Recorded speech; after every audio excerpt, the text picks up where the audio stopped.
promotion à mes colis.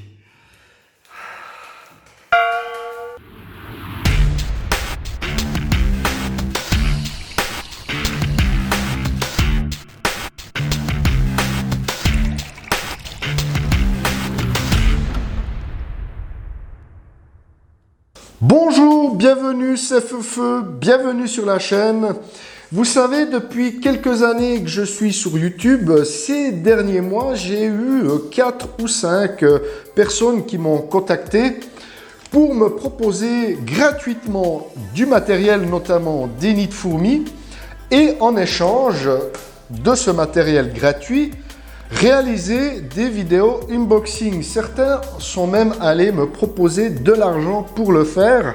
Je vous rassure, pas des milliers de francs, des sommes dérisoires. Quoi qu'il en soit, j'ai eu ces propositions et je les ai toujours refusées pour 3 raisons principales.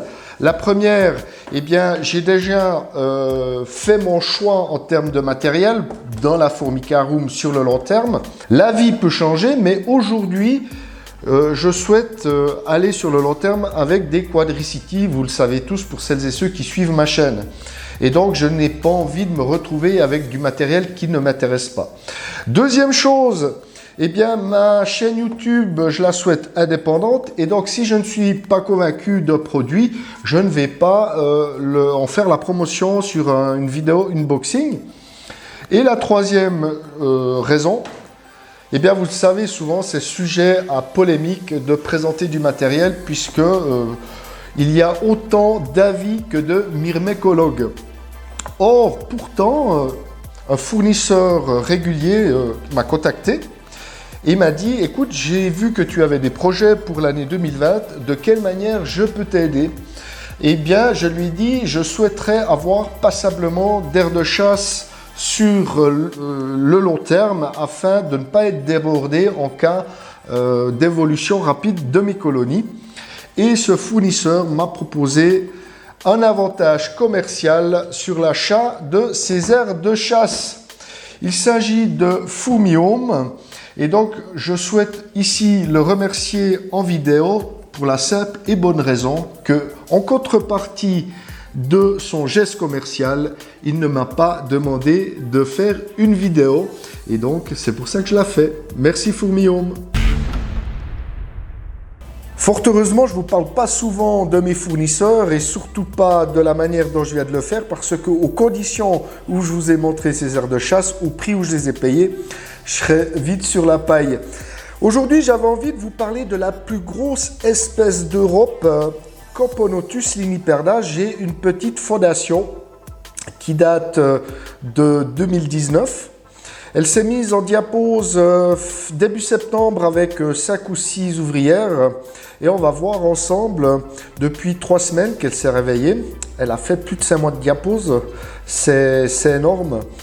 Donc on va voir dans quel état se trouve cette petite fondation. Et pour ça, je prends mon portable Samsung S9 et je vais vous filmer ça de plus près. Voilà donc cette fondation dans un tube à essai, une petite aire de chasse, un abreuvoir et vous voyez que ce petit monde s'est bien réveillé. Donc ici on voit du coton puisqu'elles avaient complètement bouché l'entrée du tube durant la diapose histoire de se sentir un peu plus en sécurité.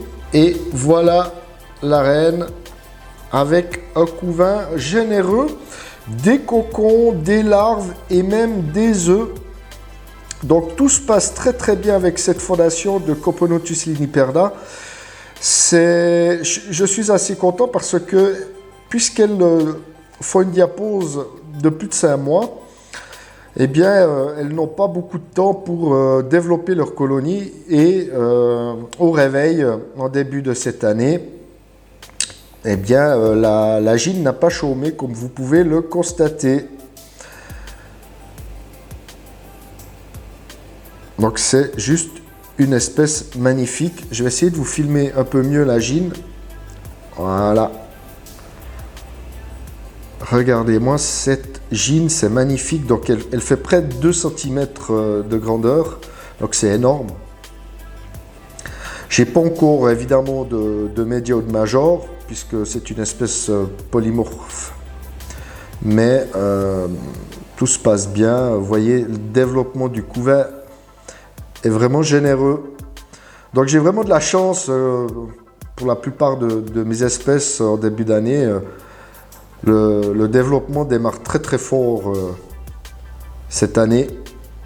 Bien plus fort que en début 2019. Une belle physiogastrie ici de cette ouvrière. Ici une jolie grappe d'œufs. Donc ce que j'ai remarqué avec cette espèce, c'est que les œufs sont jaunes, un peu comme des œufs en diapose. Or ce n'est pas le cas pour cette espèce. C'est une particularité que j'ai observée depuis une année que je les maintiens chez moi. Même pas une année, hein, 6 mois. Avec des œufs jaunes qui nous font penser à des œufs en diapose, mais ce n'est pas le cas. Voilà, donc tout se passe bien pour cette petite fondation qui, j'espère, va grandir cette année. Est-ce que je vais déjà leur proposer un nid? On verra. Parce qu'il va falloir que je pense, j'imagine, à remplir la réserve d'eau cet été, probablement. Voilà, c'est un peu tout ce que je voulais vous montrer dans cette vidéo. J'espère que les sujets vous auront intéressé. N'oubliez pas, chaque jour à 14 h, les fiches d'élevage. J'essaye de tenir le rythme, c'est pas évident et c'est du travail. D'ici là, les amis, portez-vous bien et plein de bonnes choses pour vos colonies. Salut, salut!